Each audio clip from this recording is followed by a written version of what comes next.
안녕하세요. 오늘도 사연살롱을 찾아주셔서 감사합니다. 쌍문동에 살고 있는 40대 여성이에요. 저는 얼마 전에 결혼 17주년을 맞았어요. 돌이켜보니 한 남자와 20년 가까이 살아오면서 참 많은 일들이 있었더라고요.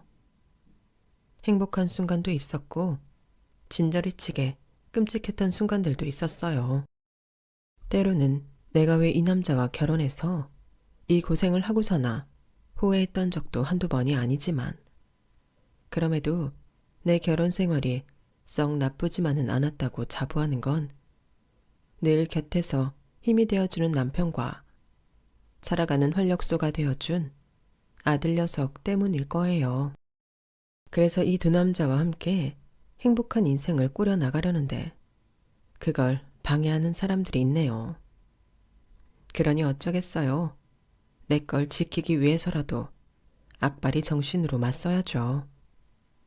저희 부부한테 철거머리처럼 달라붙어 피 빨아먹던 시동생 내외와요. 한때는 가족이라는 이름으로 가엾다는 이유로 흉도 묻어두고 보살펴줬었는데 배은망덕한 소행을 보고 난 뒤엔 일말의 정도 뚝 떨어져 버렸어요. 파렴치한 시동생 내외에 덜 대먹은 인성을 온 천하에 까발리고자 사연을 보냅니다. 저는 남편과 선을 봐서 만났어요. 갓 대학을 졸업하고 취업에 성공한 상황이라서 아직 결혼 생각이 없던 때였죠. 그래서 처음엔 선을 안 보겠다고 했었어요. 엄마, 내 나이가 몇인데 선을 봐. 소개팅이면 몰라도. 암튼 난 아직 결혼 생각 없으니까 엄마가 알아서 거절해. 나도 어지간하면 거절하려고 했는데 박 사장님이 중신 서는 건데 어떻게 거절을 하니? 네 아빠 주거래처 사장님인데 엄마도 너 당장 시집 보낼 생각 없어. 그래도 한번 만나보는 거야. 뭐 어때? 그냥 소개팅 한다 생각하고 가볍게 만나봐. 하필 아빠 가게 거래처 사장님 부탁이라 거절하기도 뭐해서 선을 봐야 하나 생각하고 있었는데 저녁 때 아빠가 집에 오셔서는 그러시는 거예요. 싫으면 안 보면 되지. 뭐가 걱정이야. 박 사장이 주선하는 게 대수야. 네가 싫으면 안 하면 되지. 박 사장이 내 딸내미 인생 책임져 주는 것도 아니고 이딴 일로 거래 끊는다고 하면 나도 박 사장 앞으로 안 보면 그만이야. 서연아, 아빤 내 딸이 싫다면 박 사장이 아니라 나라님 부탁도 거절할 수 있으니까 눈치 보지 말고 네 생각대로 해. 아빠의 뜻밖의 반응에 엄마는 한숨만 쉬셨어요. 엄마가 걱정하는 마음은 알지만 이때다 싶어서 선을 거절하기로 마음먹었죠. 난 결혼 생각도 없는데 괜히 상대방 시간만 까먹는 것도 미안하니까요. 그런데 주선자를 통해 거절 의사를 전하기도 전에 맞선을 보기로 한 상대 남자한테 문자가 온 거예요. 우리가 선을 보기로 한 날이 마침 유명한 전시회 마지막 날인데 괜찮다면 같이 가겠냐고요. 자기가 꼭 보고 싶었던 전시회인데 회사 일 때문에 못 봤다더군요. 솔직히 솔깃했어요. 저도 보고 싶었던 전시였거든요.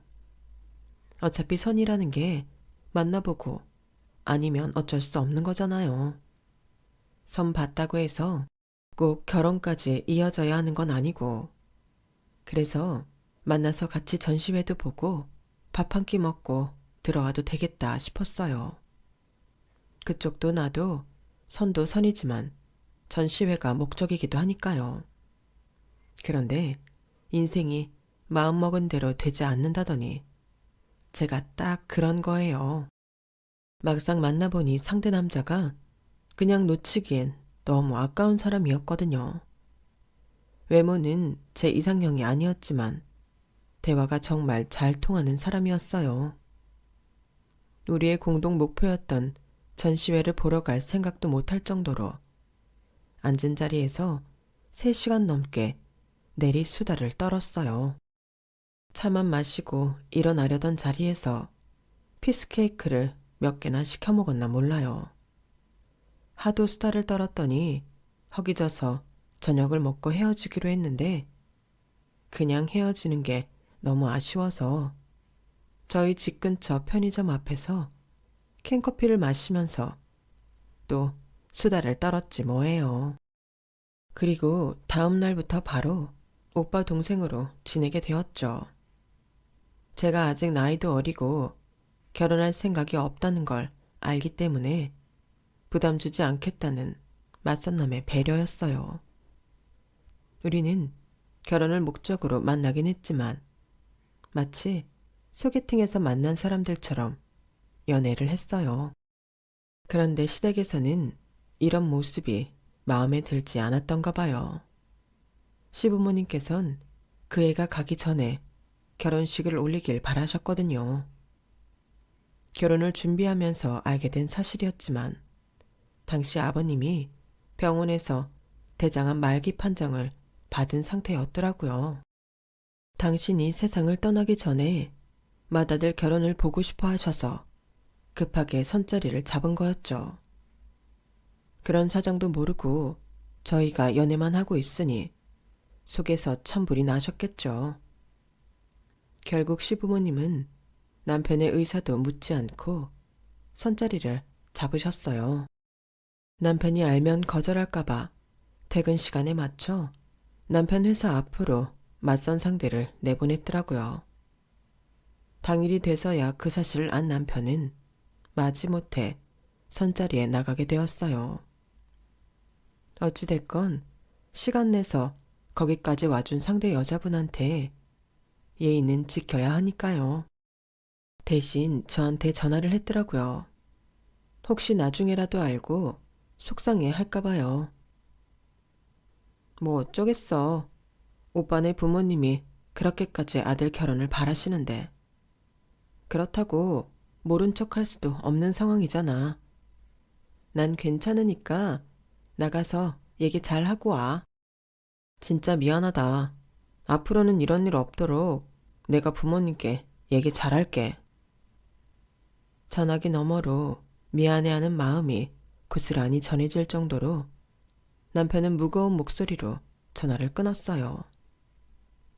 그런 마음을 알기 때문에 잘하고 오라고 얘긴 했지만 퇴근 후 집에 돌아와서도 정신은 딴 데 있는 사람 같았어요.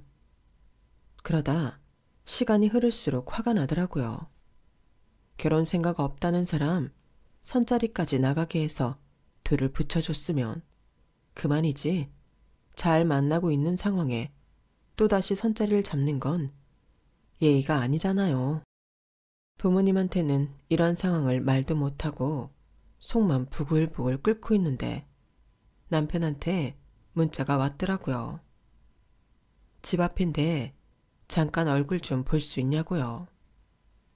솔직히 남편이 선자리를 파하고 저한테 와주길 바랐기에 화장도 안 지우고 있었는데 막상 화장한 얼굴로 나가려니 속 보이는 것 같아서 안 되겠더라고요.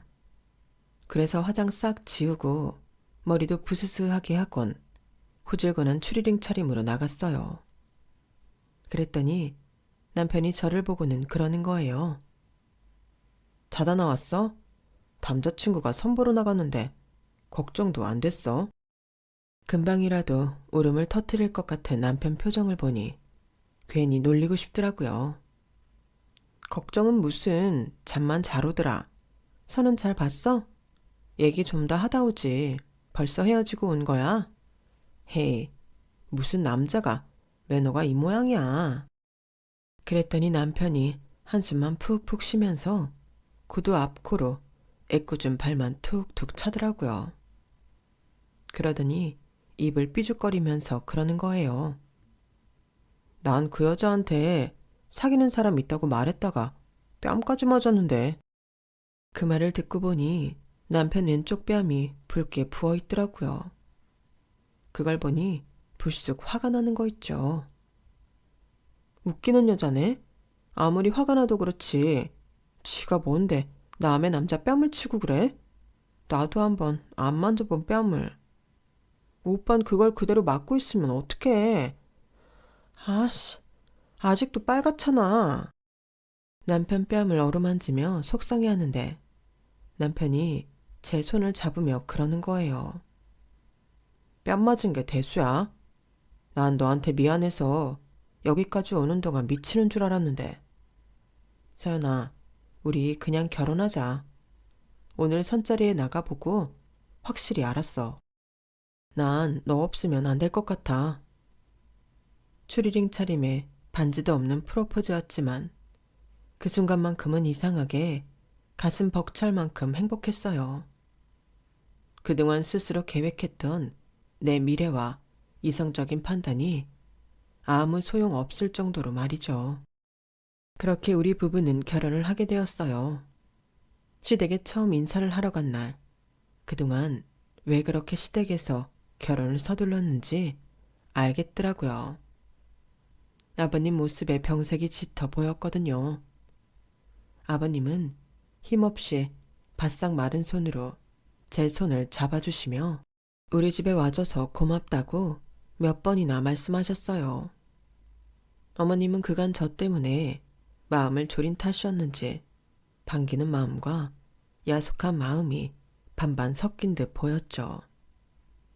고등학생이던 시동생은 형수가 생기는 상황이 실감이 안 났는지 저랑 눈도 잘 못 마주치면서도 입가엔 피식피식 웃음이 흘러나오더라고요.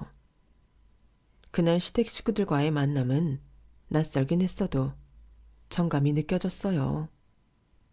이제 이 사람들도 내 가족이구나 하는 마음가짐이 들 정도로요. 저희 아빠는 딸의 이른 결혼이 내심 마음에 들지 않으셨지만 제가 좋다고 하니까 반대는 않으셨어요. 엄마는 결혼 자체에는 반대를 안 하셨지만 시아버지가 병색이 짙은 걸 내내 걱정하시더라고요. 시아버지 병수발도 그렇지만 결혼하고 바로 아버님이 돌아가시기라도 하면 모든 화살이 제게 쏠릴 걸 걱정하신 거였죠. 엄마, 걱정도 팔자네. 시댁에서 아버님이 말기 암이라는 거 모르는 사람이 없는데 설마 그걸 내 탓을 하려고? 괜한 걱정하지 마. 예, 네가 시집을 안 가봐서 그런 소리를 하는 거야. 우리한테는 당연한 일도 시자 들어가는 인간들한테는 뭐든 트질거리가 되고 불랑거리가 된다고. 엄마, 우리 시댁은 안 그래. 다들 나를 얼마나 예뻐하신다고. 시고모님도 당신 며느리보다 날 더 예뻐하는걸. 그러니까 아무 걱정 마셔. 엄마의 걱정을 뒤로 한 채 결혼식을 올린 저는 얼마 뒤 엄마가 왜 그렇게 걱정을 했는지 몸소 느낄 수 있었어요. 결혼하고 3개월도 안 돼서 시아버님이 돌아가시면서 엄마의 걱정대로 저는 시댁에서 대역 죄인이 되어버렸거든요. 특히 시고모님들은 마치 제가 아버님을 죽인 것처럼 뒤에서 악담을 퍼부어대셨어요. 지방 경조사가 있을 때면 친인척들 모인 자리에서 단골 안주처럼 저를 꺼내놓고 씹어대기 바쁘셨죠. 길에서 집에 여자를 잘 들어야 한다는 거야. 키스 며느리를 들여서 내 동생이 제명에도 못 살고 그렇게 간 거 봐. 그래도 그게 며느리 탓이라고만 할 수 있나요? 어쩌다 보니 그렇게 된 거지. 모르는 소리 하지 마. 결혼식 전만 해도 내 동생이 어디 죽을 사람처럼 보였어. 그렇게 멀쩡하던 애가 하루아침에 그렇게 갈 줄 누가 알았냐고. 그 여우 같은 며느리가 잡아먹은 게 아니면 뭐겠어.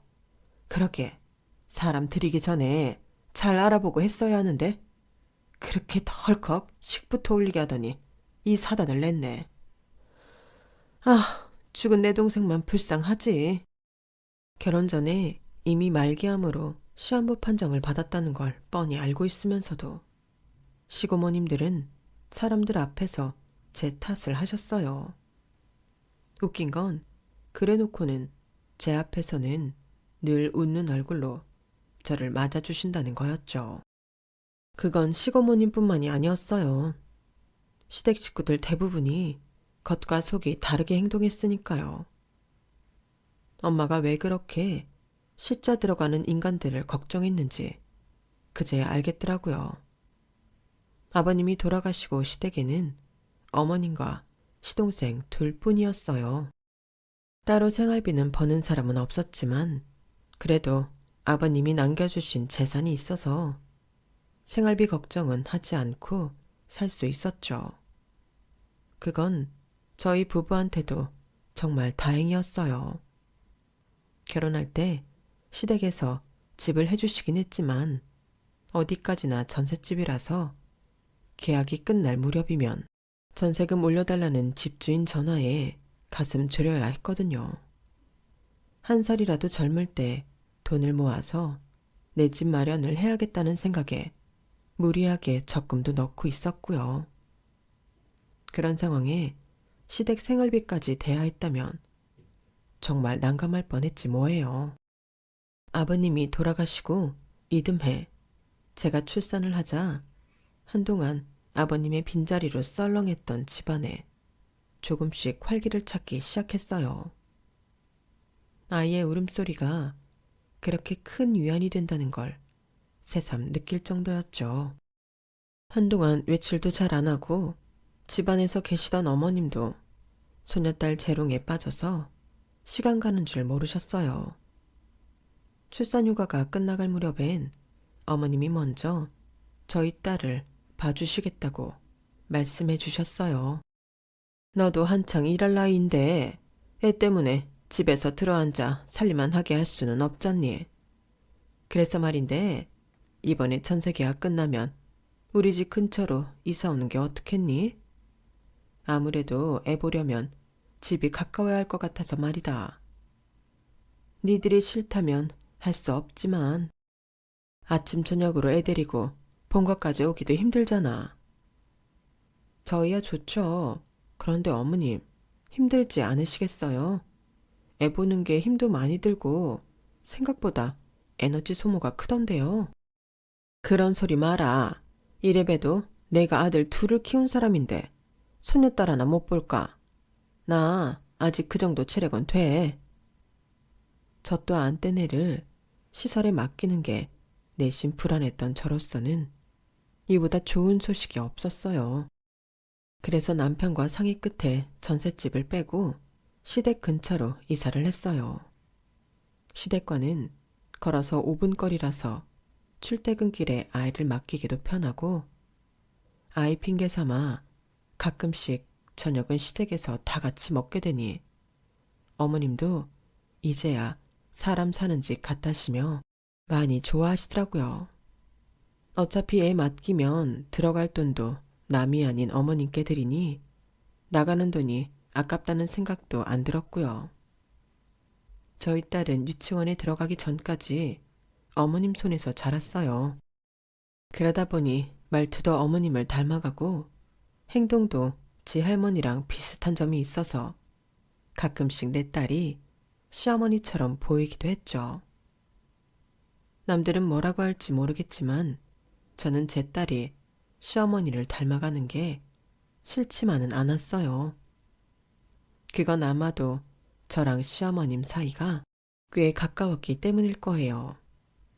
어머님은 다른 시댁 어른들과 달리 제게 참 잘해주셨거든요. 딸이 없으셔서 그런가 가끔 저랑 장을 보러 가거나 쇼핑을 할 때면 점원들이 모녀지간 같다는 말을 할 때마다 그렇게 좋아하시더라고요. 고부간의 사이가 좋은 것도 복이라면 복이었죠. 그런데 제 딸이 초등학교에 들어가던 무렵 그렇게 정정하시던 시어머니께서 치매에 걸리신 거예요. 처음엔 단순한 건망증인 줄 알고 기억력에 좋다는 건강보조제도 사다 드리고 일부러 PC로 고스톱도 치시라고 권해드리기도 했는데 시간이 지날수록 정도가 더 심해지더라고요. 그러다 결국 그 일이 터져버린 거예요. 자정이 다 될 무렵이었는데 시동생이 전화를 했더라고요. 어머님이요? 여기 안 계시는데요? 왜요? 집에 어머님 안 계세요? 네, 없어요. 엄마가 하도 전화를 안 받길래 가게 문 닫고 와봤는데 엄마가 없더라고요. 집안을 다 뒤져봤는데도 없어요. 휴대폰이랑 지갑도 그대로 있는 거 보면 멀리 간 건 아닌 것 같아서 기다리고 있었는데 이 시간이 되도록 안 오시잖아요. 형수, 아무래도 엄마가 잘못된 거 아닌가 싶어요. 형 깨워서 집 근처 좀 찾아보라고 해주세요. 난 혹시 몰라서 집을 지켜야 될 것 같거든요. 시동생 전화를 끊곤 남편이랑 둘이 집 근처로 어머님을 찾아 나섰어요. 새벽 1시가 넘도록 그렇게 찾아 헤매다가 아무래도 경찰에 신고를 해야 할 것 같아서 근처 파출소에 들어갔는데 글쎄 거기에 어머님이 계시지 뭐예요. 슬리퍼 차림에 머리도 부스스하고 멍한 표정으로 앉아서는 저랑 남편을 보고도 모르는 사람처럼 멀뚱거리고 계시더라고요. 어머님, 도대체 어디 계셨어요? 그러자 어머님은 저를 뚫어지게 보시며 그러시는 거예요. 누구세요? 저 알아요? 순간 가슴이 무너져 내리는 것 같았어요. 그건 남편도 마찬가지였죠. 어머님, 저 모르시겠어요? 어머님 며느리잖아요. 맏며느리. 어머 여보, 어떡해. 우리 어머님 어떡해. 제가 그 자리에 주저앉아 울음을 터뜨리는데도 어머님은 별다른 기색 없이 지나는 말처럼 젊은 사람이 땅바닥에 주저앉으면 어떡해요? 에그, 옷 다 더러워지겠네. 이러시는 거예요. 그 모습에 저는 더 서럽게 울었고 남편은 눈물을 감추려 허공만 바라보았죠. 그렇게 시작된 어머님의 치매 증상은 날이 갈수록 심해졌어요. 가끔은 정신이 온전히 돌아오기도 했지만 그러다가 어느 순간 정신이 나가면 장롱이고 서랍이고 다 열어서 옷을 죄다 꺼내놓기도 하고 온 집안을 물천지로 만들기도 했어요. 한여름인데도 보일러를 방마다 틀어놓질 않나. 남이 버린 음식물 쓰레기를 죄다 집어와서는 냉장고에 넣어두기도 했어요. 상황이 이렇다 보니 어머님을 혼자 둘 수만은 없겠더라고요. 시동생 내외도 맞벌이를 하고 있어서 밤 10시가 넘어야 집에 돌아오는 사람들인데 시댁에 들러 어머님을 보라고 할 수는 없잖아요. 특히나 저희 내외와는 달리 일용직을 전전하는 형편이라 생업을 포기하고 부모 부양을 하라고 할 수는 없었어요. 그래서 하는 수 없이 제가 회사를 그만두기로 했어요. 남편이랑 시동생도 그렇고 저 역시 어머님을 요양원에 보내기는 싫었거든요. 나중에야 정 안 되면 요양원에 보내더라도 일단 우리가 모실 수 있을 때까지는 모시기로 한 거죠. 아침에 남편과 아이를 출근 등교를 시킨 후에 시댁에 가서 어머님과 하루 종일 시간을 보냈어요. 그리고 밤에 시동생이 돌아오면 저희 집으로 돌아가곤 했죠. 그렇게 한 2년쯤 지났을 거예요. 어머님 상태가 더 악화돼서 이제는 저 혼자 힘으로는 감당이 안 되더라고요. 처음 치매 증상이 시작됐을 때는 안 그러시더니 어머님이 점점 더 포악하게 변하셨거든요. 제게 욕설도 하시고 기저귀를 채워드리면 똥이 묻은 채로 벗어서 제게 던지기도 하셨어요. 하지만 이건 그리 큰 문제가 아니었어요. 진짜 문제는 어머님이 가스불을 켜놓고 불장난을 하신다는 거였죠. 한 번은 제가 화장실에 간 사이에 가스레인지에 제 휴대폰을 올려놓고 불을 붙이려고 하시더라고요. 다른 건 몰라도 불이 나면 다른 집까지 피해가 가니까 그냥 두고 볼 수만은 없어서 시동생과 상의 끝에 어머님을 요양원에 보내기로 결정했어요. 그런데 어머님을 요양원에 보낸 지 한 달쯤 지났을까요? 하루는 남편이 잔뜩 취한 채 집에 돌아왔더라고요. 여보, 무슨 일 있었어? 왜 안 하던 술을 이렇게나 마신 거야? 그러자 남편이 한숨을 푹 쉬더니 그러는 거예요. 아무래도 어머님 집 팔아야겠어. 갑자기 집은 왜? 아파트값 한창 올라가는데 그걸 지금 왜 팔아? 왜? 어머님 병원비 때문에 그래? 그거라면 아버님이 남겨주신 돈도 있고 아직은 버틸만 하잖아. 그게 말이야. 한참은 한숨만 푹푹 쉬며 말을 못하던 남편은 그동안 제가 모르고 있었던 상황에 대해 얘기해 주었어요. 어머님이 그동안 아버님 유산을 시동생 사업자금으로 써왔다는 거예요. 고등학교를 졸업하고 일찌감치 대학 진학을 포기했던 시동생은 PC방을 차렸었는데 이때부터 시어머니께서 돈을 대주셨던 거죠. 부모 자식 간에 사업자금 대줄 수 있다고 생각해요. 그런데 그렇게 시작했으면 잘 했어야죠. 그걸 1년 만에 홀라당 날려먹곤 백수 생활을 했던 거예요. 그 사실을 몰랐던 우리 부부는 시동생이 열심히 PC방 운영을 하는 줄 알았어요. 군대 갈 때까지 백수 생활을 하며 어머님께 용돈을 받아 살았다는 건 꿈에도 몰랐죠. 제대를 한 시동생은 잠깐 친구가 하는 복권방 알바를 하고 있었는데 그때 옆 가게 점원과 눈이 맞아 연애를 했던 모양이에요. 서로 나이도 어리고 결혼을 염두한 진지한 만남은 아니었는데 덜컥 아이가 생겨버린 거죠. 출산 시기를 보니 저희 딸아이보다 한 달 뒤쯤 태어났더라고요. 애까지 낳아놓고도 시동생은 집에 이 사실을 말하지 않았어요. 그러다 어머님께 딱 걸리고 말았죠. 다름이 아니라 시동생이 제 딸아이 기저귀를 훔쳐가는 걸 어머님이 잡으셨거든요. 당시 저희 딸을 어머님이 봐주고 계셔서 시댁에 애 기저귀며 분유를 잔뜩 사다 놓곤 했는데 시동생이 그걸 훔쳐다 자기 아이한테 먹이고 입히고 했던 거죠. 이놈아, 조카 기저귀 하나 못 사줄 망정? 그걸 훔쳐다 뭐에 쓰려고 그러냐? 아참, 엄마, 나도 오죽하면 이러겠어. 근데 어떡해. 내 자식이라고 양육비 보내라고 난린데.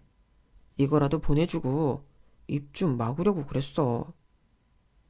그날 시동생한테 아이가 있다는 사실을 알게 된 시어머니는 상대 여자를 찾아갔지만 여자 쪽 부모가 한사코 결혼을 반대했다고 하더라고요.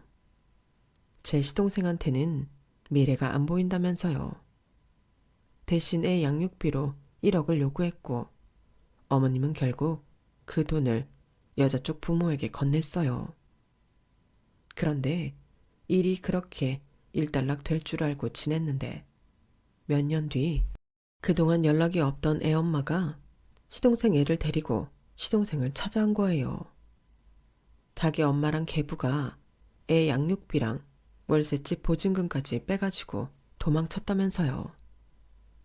당장 애랑 살 집도 없다고 울고 짜는 통에 시동생은 결국 시어머니께 말씀드리고 결혼식을 올리게 된 거예요. 저도 동서랑 만난 게 이때가 처음이었어요. 친정 형편이 안 좋아서 혼수며 결혼 준비를 할 상황이 안 된다고 조촐하게 식만 올리고 시댁에서 어머님 모시고 살기로 했다고 하더군요. 당시엔 시동생 내외에 자세한 사정은 몰랐지만 대충 시동생이 예전에 사고 쳤던 걸 이제야 책임지고 살게 됐구나 하고 이해하고 넘겼어요. 이렇게 된 거 긁어봤자 부스럼밖엔 안 되니까요. 이 무렵 어머님은 저희 몰래 저희가 드린 손녀 양육비를 시동생네한테 쓰라고 주셨던가 봐요. 어차피 어머님이 고생해서 받으신 돈인데 어디에 쓰든 저희가 상관할 바는 아니잖아요. 그런데 시동생은 그 돈으로는 만족이 안 됐는지 어머니께 마지막으로 딱 한 번만 사업 자금을 대달라고 조르기 시작한 거죠. 키즈 카페를 차리겠다고요. 하지만 키즈 카페는 오픈하던 그 달부터 적자가 나기 시작하더니 1년도 안 돼서 보증금까지 다 날리고 말았어요. 그래놓고도 부부가 일도 안 하고 어머님 집에서 백수로 살았던 거예요. 그 꼴에 화가 난 어머님은 월세집 보증금을 손에 쥐어주곤 작은 아들 내외를 내쫓으셨어요. 결국 어머님은 작은 아들한테 2번의 사업자금과 생활비를 대주면서 당신 앞으로 남겨진 아버님의 유산을 다 쓰셨고 집 담보 대출까지 받아서 월세 보증금까지 해주신 셈이죠. 이제 어머님 앞으로 남은 건 집 한 채뿐인데 그나마도 담보 대출이 깔려 있으니 팔아도 얼마 남지 않는 상황이었어요. 남편도 이러한 일련의 사건을 알게 된 건 얼마 전이라고 하더군요. 그동안 혼자서 소가리를 하다가 술의 힘을 빌어 제게 털어놓은 거였죠. 여보, 미안해. 내 동생이지만 정말 그 한심한 놈 때문에 당신 앞에서 고개를 들 수가 없어. 그걸 왜 당신이 사과를 해? 그동안 자기 동생이 가게 차릴 때마다 돈이 어디서 나서 창업을 하나 의심하면서도 귀찮아서 그냥 넘긴 우리 탓이지. 뭐 내 돈 몰래 훔쳐 쓴 것도 아니고 자기 부모 돈으로 한 짓인데 내가 뭐라고 하겠어. 그러니까 고개 들어. 이런 일로 술 마시고 그러지 말라고. 몸 상해. 어차피 쏟아진 물 걱정해서 뭐하나 싶어 일단 남편 마음부터 달래주었어요. 요양원에 들어가신 어머님은 그곳에서 반년도 채 머물지 못하고 세상을 떠나셨어요. 이렇게 금방 가실 줄 알았다면 마지막까지 여행원에 보내지 말고 제가 모실 걸 그랬다는 자책이 들더라고요. 비록 시어머니와 며느리로 만났지만 때로는 모녀지간처럼 지내왔었기에 시어머니의 죽음은 한동안 저를 힘들게 했어요. 그런데 장례를 치르고 얼마 되지 않아 시동생 내외가 집으로 찾아왔더라고요. 2사람 표정을 보니 좋은 일로 온 것 같지는 않았어요. 어머님 장례식 때 들어온 조의금은 장례 비용을 제외하고는 똑같이 나눠 가졌으니 그걸로 뭐라 할 일은 없어서 돈 문제는 아닐 거라고 생각했는데 결국 돈 문제더라고요. 그것도 생각지도 못한 돈 문제였어요. 솔직히 그렇잖아. 집 팔아서 엄마 요양원비 됐다지만 엄마가 거기에 반년 정도밖에 더 있었어. 그럼 남은 돈은 반띵해야지. 형한테는 별거 아닌 돈인지 모르겠지만 우리한테는 엄청난 돈이라고. 혹시 형이 장남이니까 부모 유산 독점하겠다고 하는 거라면 나도 가만히 못 있어. 소송이라도 걸어서 내 목 제대로 받아낼 거야. 그래요, 아주버님. 이번엔 아주버님이 잘못하신 거예요. 어머님 집 아주버님네가 되샀다고 했을 때 솔직히 주변에서 말 많았어요.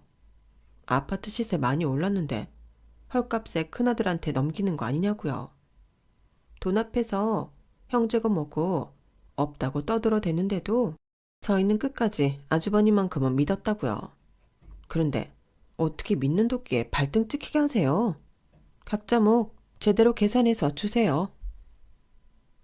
집 팔고 남은 돈을 달라고 찾아온 시동생 내외는 마치 돈 뜯긴 채권자처럼 저희 부부를 몰아세웠어요. 그러자 남편이 참았던 말을 꺼내놓았죠. 네, 재수씨 말대로 각자 목 제대로 계산할게요. 애초에 아버님이 남기신 유산은 집뿐만이 아니었잖아요. 오히려 아버지 퇴직금을 포함한 현금이 더 많았어요. 그 돈은 어머니 노후 대책 자금이었고요. 근데 애초에 그 돈을 다 가져간 사람이 누굽니까? 그 말에 시동생은 뜨끔했는지 누나를 굴리더라고요. 상훈이 너 그동안 사업한답시고 어머니한테 뜯어간 돈 그거 아버지 유산인 건 알고 있지? 네 말대로 똑같이 자기 몫으로 나눠야 한다면 그동안 네가 가져간 돈도 나눠야 하는 거 아니냐? 정확히 네가 사업한다고 들어먹은 돈이 4억 8천이야. 집 팔고 남은 돈에서 요양원비 뺀 금액은 1억 3천이고 아무리 네가 공부를 못했다고는 해도 이 정도 계산은 할 수 있겠지? 우리 형제가 각각 나눠 가져야 할 금액은 2억 5천 5백만 원씩이다. 이것도 니네 식구 생활비며 잡다하게 들어간 돈은 빼고 한 계산이야. 그러니 서운하다고는 하지 마라.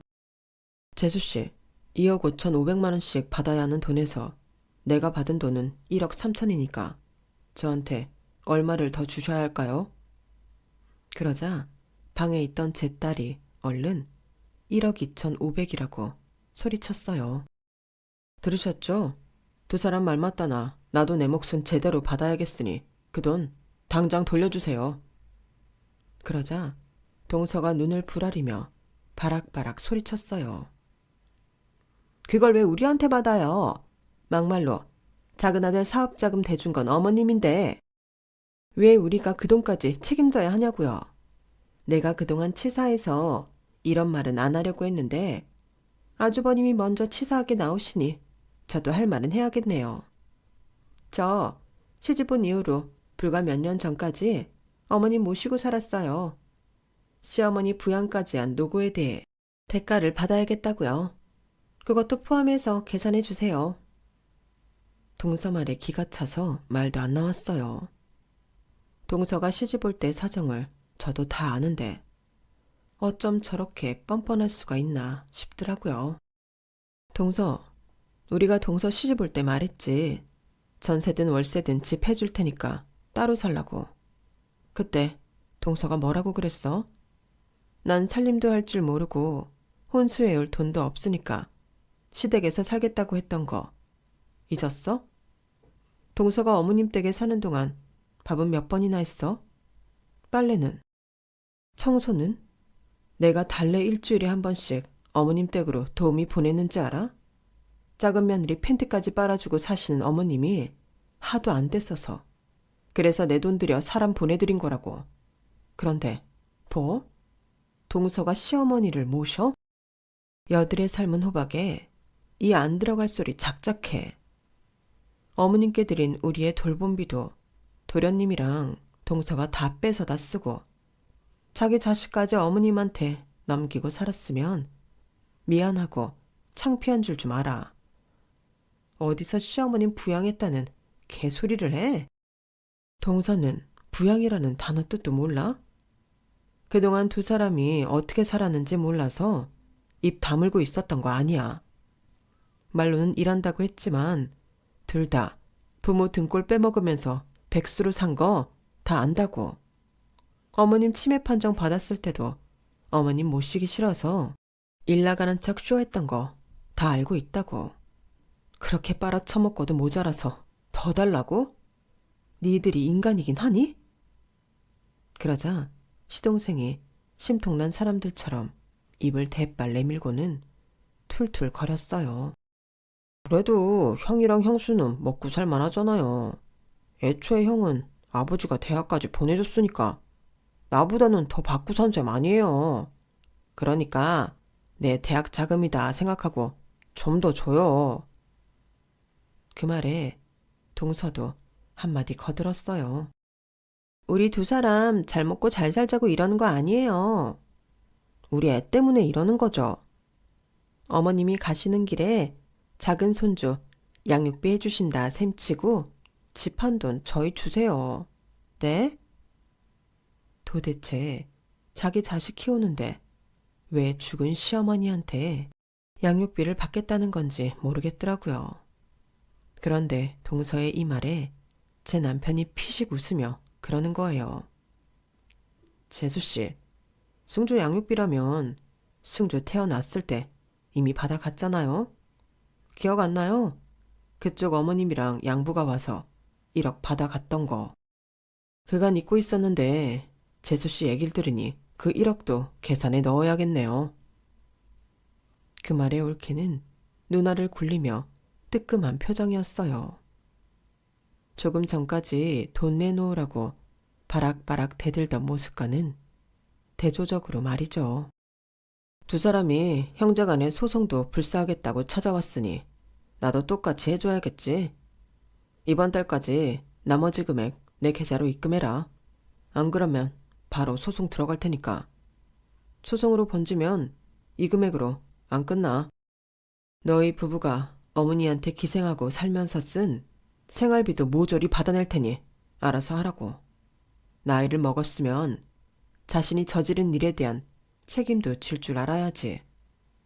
승주가 뭘 보고 배우겠어? 혹시라도 내가 이번 일을 흐지부지 넘길 거라고 생각한다면 오산이야. 네 녀석 정신머리를 고치기 위해서라도 마지막 10원짜리 하나까지 다 받아낼 테니까 정신 바짝 차리고 살아. 남편은 그 길로 시동생 내외를 집에서 내쫓았어요. 그리고 얼마 뒤 시동생이 찾아와 각서를 내밀더라고요. 한 번에 전액을 갚는 건 불가능하니까 매달 일정 금액을 갚아 나가겠다고요. 솔직히 그 돈을 받을 마음이 없던 저희 부부였지만 시동생 내외가 정신 차리게 하기 위해서라도 따박따박 그 돈을 받기로 했어요. 법대로 하자면 그 돈을 다 받을 수는 없다는 걸 우리가 왜 모르겠어요. 그래도 싸움은 기세라고 한번 질러본 건데 시동생과 동서가 걸려든 거죠. 앞으로 시동생 내외가 성실하게 살아간다면 시동생 내외한테 받은 돈은 나중에라도 돌려줄 생각이에요. 어디까지나 개과천선 한다면 말이죠. 과연 시동생 내외가 인간답게 변할지는 모르겠지만요. 살면서 천천히 지켜볼 생각입니다. 지금까지 제 사연을 들어주셔서 감사합니다. 들어주신 모든 분들께 하루하루 행복이 가득하시길 바랍니다. 여러분, 사연 댓글에 응원과 현명한 조언 부탁드려요. 좋아요와 구독은 저에게 큰 힘이 됩니다. 오늘도 좋은 일 가득하세요.